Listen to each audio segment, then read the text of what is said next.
Good morning, my magnificent ones. Sue Paulson here, your magnificence mentor. We're back with another episode of Tea with Sue. Oh, I've been waiting for that for a couple hours, so tastes good. Today, the title of the topic is, If Not Now, When?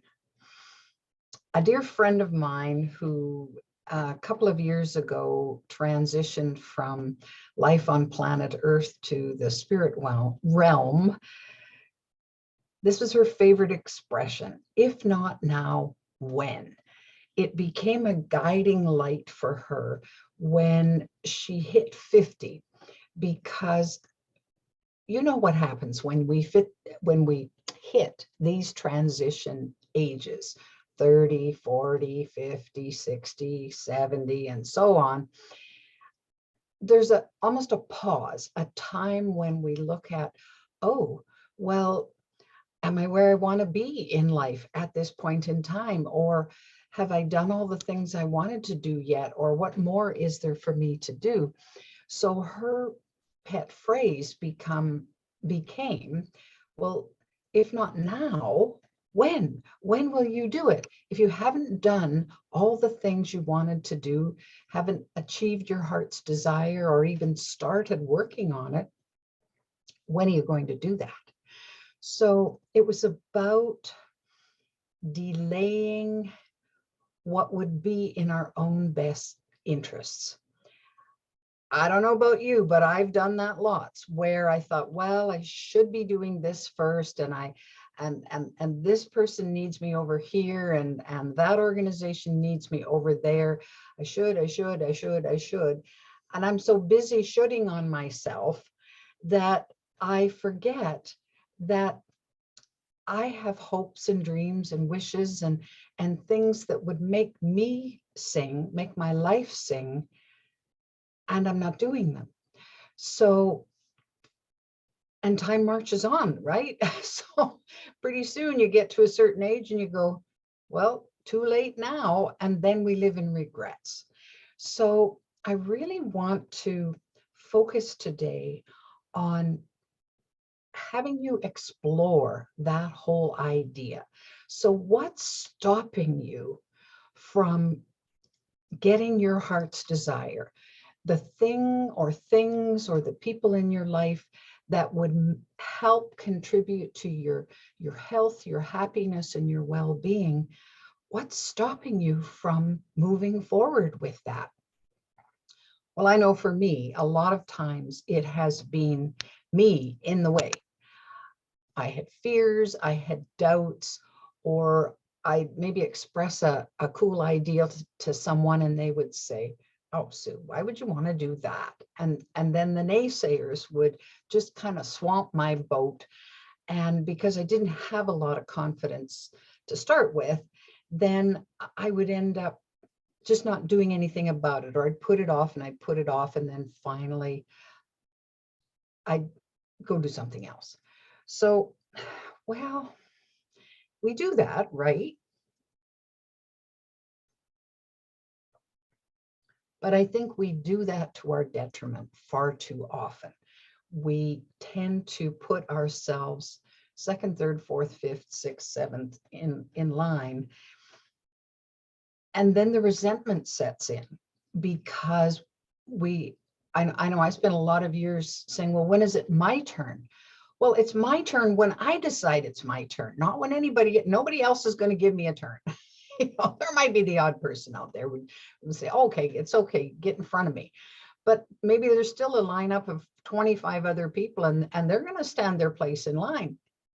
So it's time that we say, well, when is it my turn?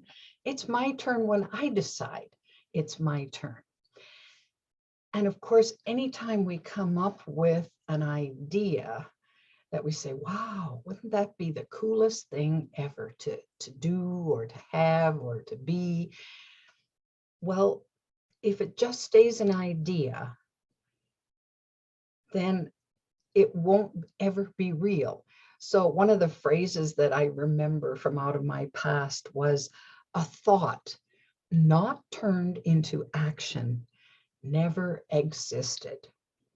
So you've probably heard people say when there's a new invention of some sort, and somebody will look at this invention and a bunch of people will say, oh wow, that's so cool, and then somebody else will say, oh yeah, I had that idea years ago.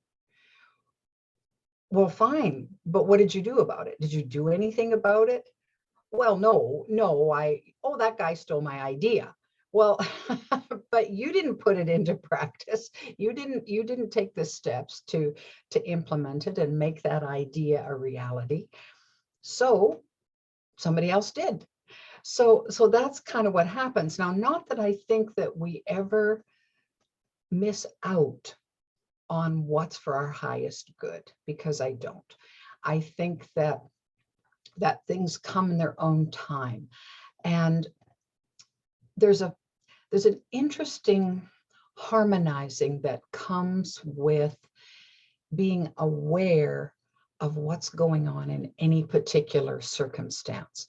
So there's something about divine timing that comes into play in a lot of the plans we have for wherever we want to go in life. Sometimes our plans are a little premature because things aren't lined up for us, that we have this idea. And of course, I don't know about you, but I tend to be a little bit impatient, and I want to manifest like this quickly. Well, it is possible, but not usually, at least for me, not usually. Usually it takes a little bit of time. Sometimes it only takes 10 minutes, but sometimes it takes 2 years or 3 years or whatever. And I heard a very cool idea the other day that said patience is also an action. And I'm going, let me think about that. Because when we're patient, we're just waiting, right? We're just saying, oh, well, I'll just let that happen. So the coffee's perking and you're waiting and you're just patient. Well, that patience pays off at some point. If we're patient enough, long enough, then, the grapes don't turn into wine overnight. The vines need to come to full leaf, and then the grapes need to appear and then develop their own level of just the right sweetness and ripeness and so on. Well, that takes time. And so do some of our ideas. Some of the things that we most want to manifest will take time and energy, and it's like the puzzle pieces need to fall into place.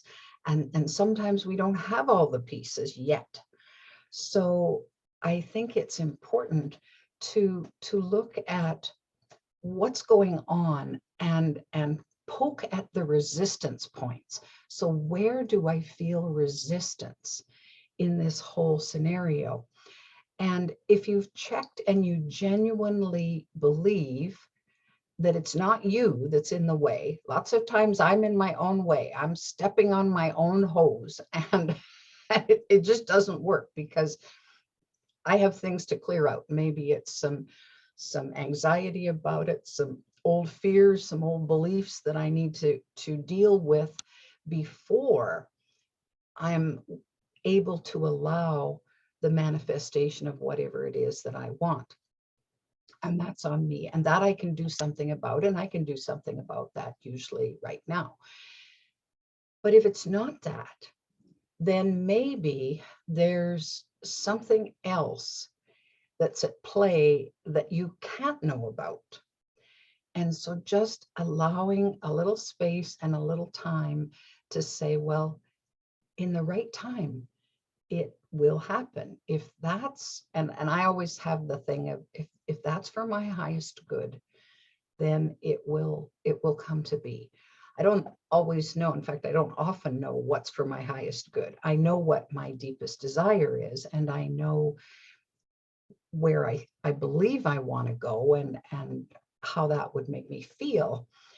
But I don't always know. There might be something better than what I've seen, because we tend to have tunnel vision, right? We tend to just see what we see. We believe what we believe. We hold dear what we think we know. And lots of times we don't even know what we don't know. Lots of times nothing is clear except in this space. But if we open up the space and look up and around and back and down, we begin to realize, whoa, there's more here than I knew. And that's what the universe sees. The universe sees all of it, all of us and all of it. And so it's totally equipped to provide whatever it is, to put those pieces that we don't see into place in divine timing so that what we most want comes into being. So this is where I was talking about the balance comes in. So the balance between, or the harmony between procrastination, you know, am I just putting it off because I'm scared, or I'm worried about what people will say, or, you know, all of those things that roll in our minds, when in fact, just doing it right in that moment, whatever your part is, would be more helpful. So there's that part that we want to look at. The a former instructor colleague of mine once said, well, Sue, there's a great deal of difference between motivation and activation. And I didn't understand what he was saying, so I asked for clarification, and he said, well, he said, there's always things going on that you're never going to be motivated to do. Activation, however, you get it done because it has to be done regardless. So you have a sink full of dirty dishes. Is anybody motivated to wash those dishes and get them back in the cupboard? Well, probably some people are, but I'm not usually motivated to do that. Well, what activates me? What makes me do it, even though I don't want to do it? It's when I want to have a meal and all the dishes are dirty. And so, or I have company coming, and then I get activated. Oh my goodness, where am I going to, how quickly can I get these dishes done? Because the doorbell's going to ring in like 5 minutes. So, okay, Susie homemaker, I'm not, I confess. It's not my favorite thing. So, but there's the thing. How many times do we not activate ourselves when we could? We're waiting to be motivated. Well, I'm not too motivated to do that right now. I think I'll just read a book. And my study skills students, when I used to teach many years ago, I'd say to them, well, pick a reward. What reward do you want in order to get you to do whatever it is that you don't really want to do? And of course, this was related to studying, but it relates to anything. Well, I get to have a lovely cup of tea once I'm done this. So I find that worked for my students, and it certainly works for me. I plan my reward ahead. Well, what would be nice to have as a reward in order to do this thing that's a little bit nasty? Well, of course, once you start down that road, then it's easier and easier to get activated to do lots of things that you don't really care to do, but they're there to be done. So that's all part of that process of turning your dreams into reality. Because let's face it, there are going to be parts of our dreams and our goals and so on that we don't either know how to do, or we don't want to do, or we resist doing because we'd rather somebody else did it. So that can stop us. So it's to say, how can I work through that tedious part in order to get to into the part where there's things that I really enjoy. Like, how do I get from here to there? And activation can really help with that. And then it's kind of funny how after a while, then you're motivated because, so for example, even though I'm not doing housework is not really thrilling to me, I do like a clean place. And so I found that over the years, my tolerance for mess is less and less and less. So now, if there's 2 or 3 things out of place, I'm more than likely to put them back in place simply because I can't tolerate the mess anymore. And so, and then the times that I do, then I take myself in hand and say, okay, Sue, time to get busy here and do what needs to be done. So it's this interesting process of clearing your mind and then taking action rather than thinking about it. And maybe you've noticed that we have a tendency to spend far more time trying not to do something we don't want to do than if we just got busy and went ahead and did it. So so teenagers cleaning their rooms are kind of like that, right? They can spend an hour fussing at you about why they don't want to do it and why it's not good, when you know that if they just turned right around and went into their rooms and did it, they'd be done in probably 15 minutes and they'd have the rest of that hour to do something they wanted to do. So we're funny that way in the way our minds work. So this week, what I want to encourage you to do is explore those ways that you're procrastinating, those ways that you're stopping yourself from the enjoyment and the happiness that you could be getting out of life. And then see what you can do to bit by bit switch that around. So if you're not living your best life, if you're not fulfilling the dreams that are really important to you, well, when will you do that? If not now, when? You know you can do this. You are that magnificent. So play with that for this week. Have a glorious weekend, and I'll look forward to seeing you back at Tea with Sue next week. In the meantime, if you're enjoying Tea with Sue and you'd like to catch up on episodes you might have missed, they're all on my YouTube channel, Sue Paulson, and you can also find them on my app, The Magnificence Mentor, which is a free download from Google Play or the Apple Store.